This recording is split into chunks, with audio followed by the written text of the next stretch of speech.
तो दोस्तों, कैसे हैं आप सभी। मैं आशा करता हूं आप सभी बिल्कुल ठीक होंगे। मेरा नाम महेश है और मैं आप सबको कहानियां सुनाता हूं।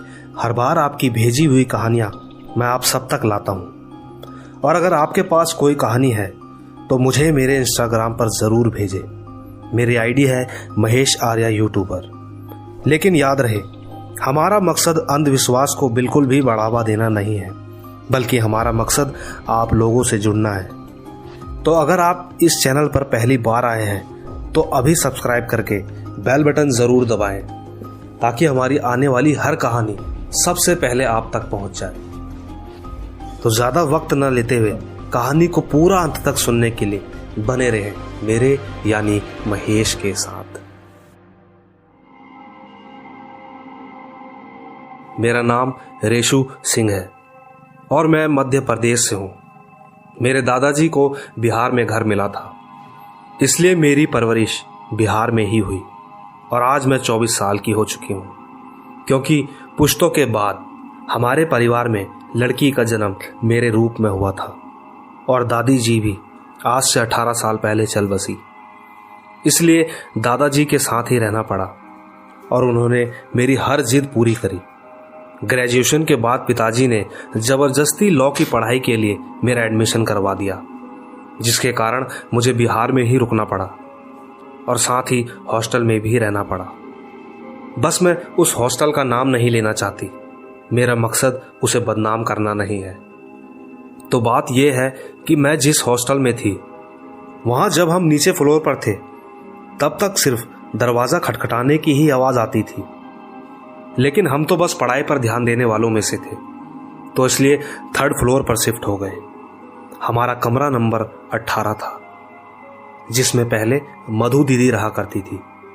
हमें उस वक्त समझ नहीं आया वो अचानक रूम और हॉस्टल क्यों छोड़कर चली गई। लेकिन जब हम शिफ्ट हुए तब हमें समझ आया।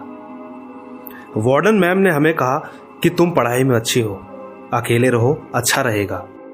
दिव्या नाम की लड़की के साथ मुझे रूम नंबर 18 में भेज दिया गया। उस वक्त मैं थोड़ा नास्तिक मिजाज की थी, इन सब में नहीं मानती थी। लेकिन दूसरी तरफ दिव्या बहुत आस्तिक थी। लेकिन ऊपर वाले को कुछ और ही मंजूर था। पता नहीं धीरे धीरे वो कमरा हमारे ऊपर हावी होने लगा। वहीं दूसरी तरफ फ्लोर पर रूम नंबर 17 में भी 2 लड़कियां थी, जिया और अंजलि। वो दोनों कभी कभी ही आते थे, मतलब बस एग्जाम देने। जिस दिन एग्जाम नहीं होता था तो वो अपने घर को चले जाती। अंजलि भी आस्तिक थी। वो हमेशा बोलती थी कि मानो या ना मानो, कुछ तो है इस हॉस्टल में। एक दिन की बात है, तकरीबन 9 बजे का समय था। दिव्या और अंजलि दोनों खाना लेने नीचे गए थे और मुझे बोला कि तुम सलाद काट कर रखो, हम तीनों आज साथ ही खाएंगे। उन्हें गए बस 5 मिनट ही हुए थे कि अचानक दरवाजे पर जोर से दस्तक हुई।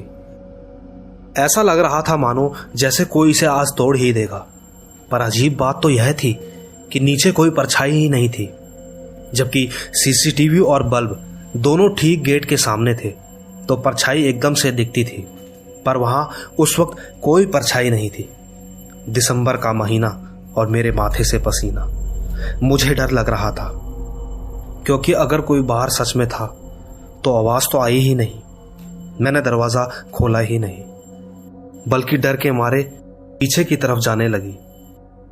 पता नहीं, पर मुझे ऐसा लग रहा था कि एक अजीब सा ठंडा हवा का झोंका मेरे शरीर के आर पार हो गया था, जबकि बंद कमरा और ऊपर से कमरे में हीटर भी चल रहा था। फिर भी और तो और सारी खिड़कियां भी बंद थी। मैं पीछे हटने लगी, हाथों को दीवार पर लगाते हुए।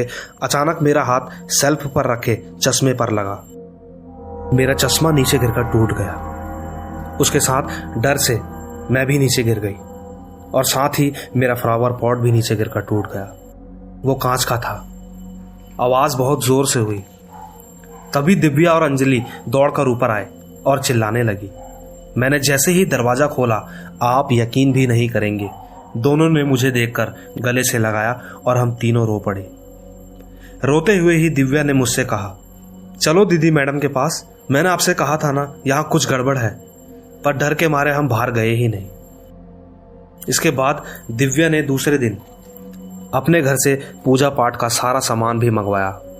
लेकिन 2 दिन बाद मेरी नानी माँ का देहांत हो गया। मुझे जाना पड़ा दिव्या को वहाँ अकेला छोड़कर।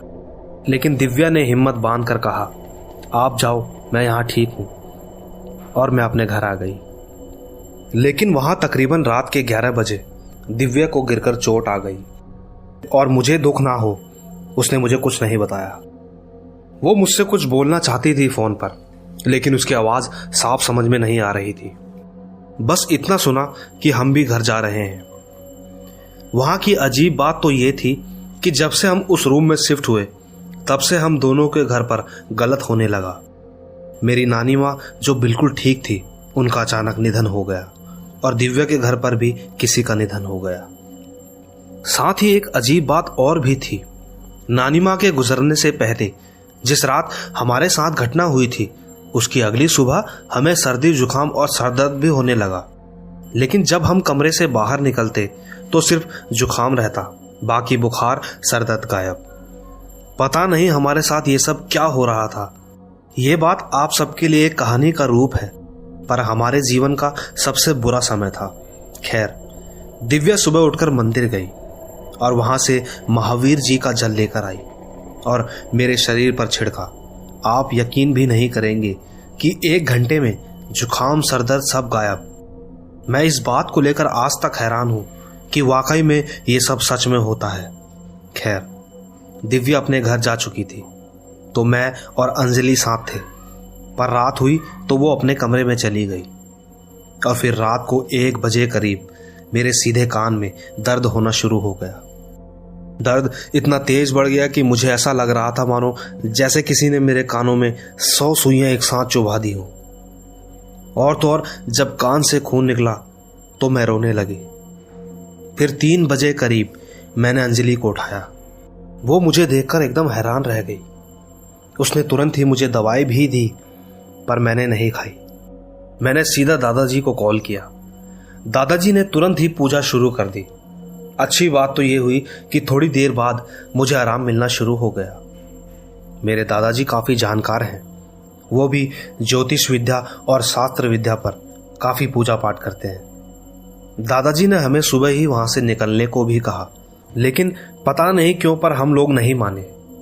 हमने भी सोच लिया था कि डर कर तो नहीं भागेंगे, चाहे जो कुछ हो जाए।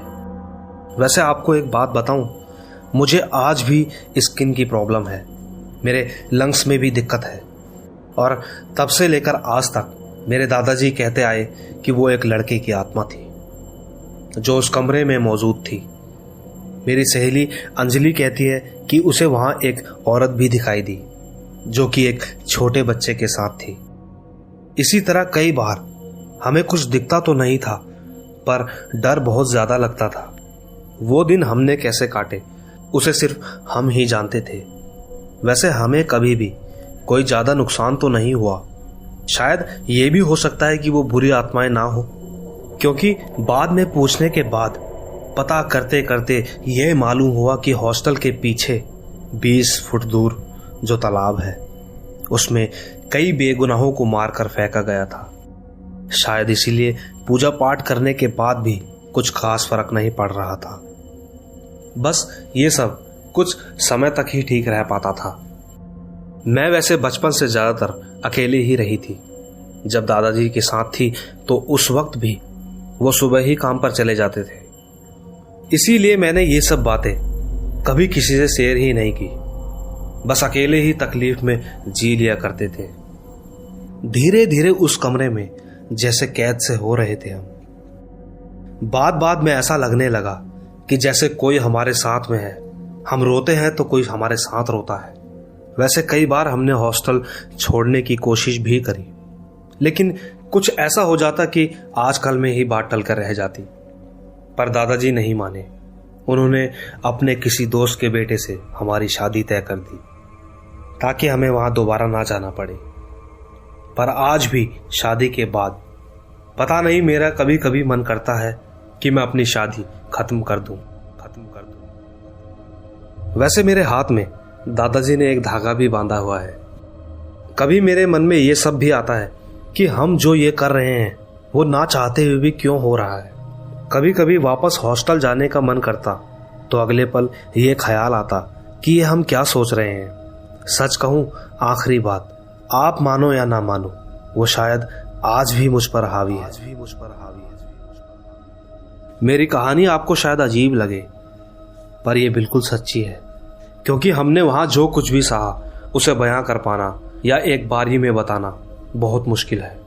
अगर इस दुनिया में कोई भी इस बात को समझता है तो शायद वो मुझे समझता है। बस इतनी सी ही थी मेरी कहानी। तो दोस्तों, देखा आपने, कभी कभी इंसान ना जाने क्यों उन चीजों के समीप चला जाता है, या आप यूं कह लीजिए कि उनकी किस्मत में वो पल लिखा हुआ था। अगर मैं कहूं कि उनके साथ जो कुछ भी हुआ, ऐसा मुझे कई लोगों ने बताया है कि उनके साथ भी ऐसा ही कुछ हुआ है, जो कि मैंने कई बार सुना भी है। पर जो भी है, आप अगर इस बारे में कुछ जानते हैं तो कमेंट, शेयर और लाइक ज़रूर करें। और याद रहे, आपका प्यार ही हमारा त्योहार है। Bye bye.